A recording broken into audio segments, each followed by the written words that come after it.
वहीं हॉर्मुज में ईरान के 2 नेवल शिप पर हमले को लेकर खबर है, जहां एक अमेरिकी और एक ब्रिटिश शिप पर कैसे हुआ हमला उसकी तस्वीरें भी सामने आई हैं। तो स्ट्रेट ऑफ हॉर्मुज में लगातार हमलों को लेकर खबरें आ रही हैं और ये लेटेस्ट न्यूज है, जहां 2 नेवल शिप पर हमले को लेकर खबर और एक अमेरिकी और एक ब्रिटिश शिप पर हमला।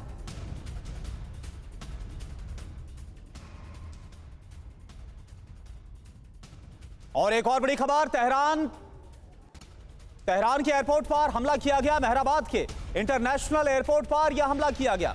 एयरपोर्ट से आग का गोला उठता हुआ नजर आया। तो तेहरान के मेहराबाद एयरपोर्ट पर एक बार फिर से हमला हुआ है।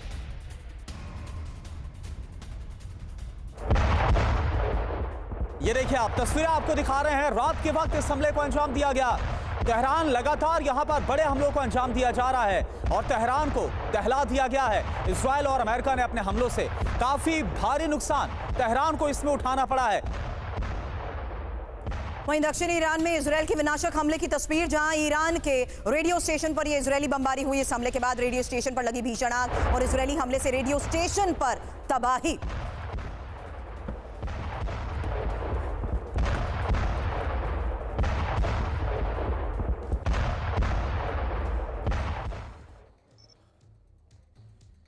तो युद्ध का ये 12वां दिन है। 12 प्रहार आप देखिए, इजराइल के हमले कहां कहां पर हो रहे हैं। नंबर 1, तेहरान में सैन्य परिसर पर हमला किया गया। नंबर 2, तबरीज में कमांड सेंटर पर अटैक किया गया। नंबर 3, तबरीज में IRGC का जो बेस है वहां पर हमला किया गया। नंबर 4, मराखे में जो खुफिया सेंटर है वहां पर अटैक किया गया। इसके अलावा करज में ऑयल डिपो पर हमला किया गया। इस्फहान में एयरबेस पर हमला किया गया। करमनशाह में मिसाइल लॉन्चर यानी जो सैन्य ठिकाने, अगर आप गौर करेंगे तो वहां पर लगातार हमला हो रहा है ईरान के अंदर। शिराज में सैन्य ठिकाने पर हमला किया गया। बुशहर में एयर डिफेंस सिस्टम पर हमला किया गया। लोरिस्तान में सैन्य ठिकाना, जंजर में मिसाइल लॉन्चर साइट और कोम में IRGC बेस। और यही वजह है कि ट्रंप दावा कर रहे हैं कि हमने उनकी सेना को बहुत बड़ा नुकसान पहुंचा दिया है। वही बड़ी खबर है, मिडिल ईस्ट, इजराइल को ईरान की धमकी, जहां मिडिल ईस्ट और इजराइल को ईरान की धमकी के बारे में खबर सामने आ रही है। इजरायली टेक कंपनीज पर हमला करेंगे। तो मिडिल ईस्ट, इजराइल को ईरान की ये धमकी। अब आर्थिक संस्थान निशाने पर होंगे।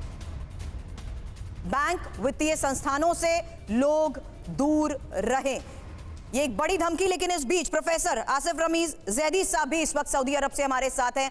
अरब के इस हालात को देखते हुए जैदी साहब, सवाल आपसे कि कहां स्टैंड कर रही हैं इस वक्त गल्फ कंट्रीज। ये सवाल इसलिए भी कर रही हूं सर, क्योंकि अगर ईरान ये कहता है कि वो अपनी सुरक्षा के लिए हमलों को जायज ठहरा रहा है, क्या अब सऊदी अरब को भी टारगेट करते हुए सऊदी अरब की ऐसी तैयारी कि वो भी अब ठोस कदम उठाते हुए सैन्य स्तर पर कार्रवाई कर सके?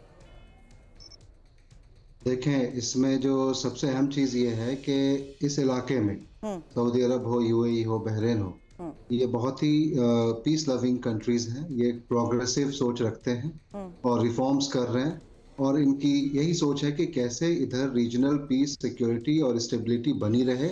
और इसकी मिसाल आप कई सालों से देख रही होंगी और ये मीडिया रिपोर्ट्स में भी दिखाया जा रहा है।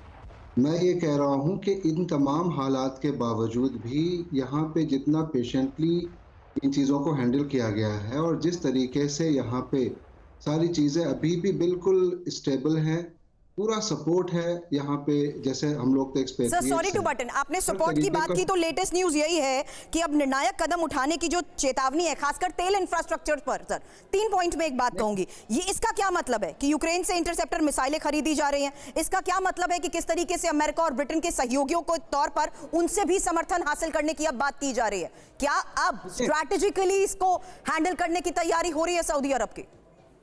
ये देखें, ओवरऑल अगर गल्फ की बात करता हूँ तो उसमें होता क्या है कि स्ट्रेटजिकली तो जब इस तरह की चीज़ें होंगी तो अपनी तैयारियां तो लोग रखेंगे, लेकिन आप एक्शन पे देखें ना कि क्या हो रहा है। एक्शन में यही हो रहा है ना कि अभी सारे लोग पीस चाहते हैं, डीएस्केलेशन चाहते हैं, शांति चाहते हैं।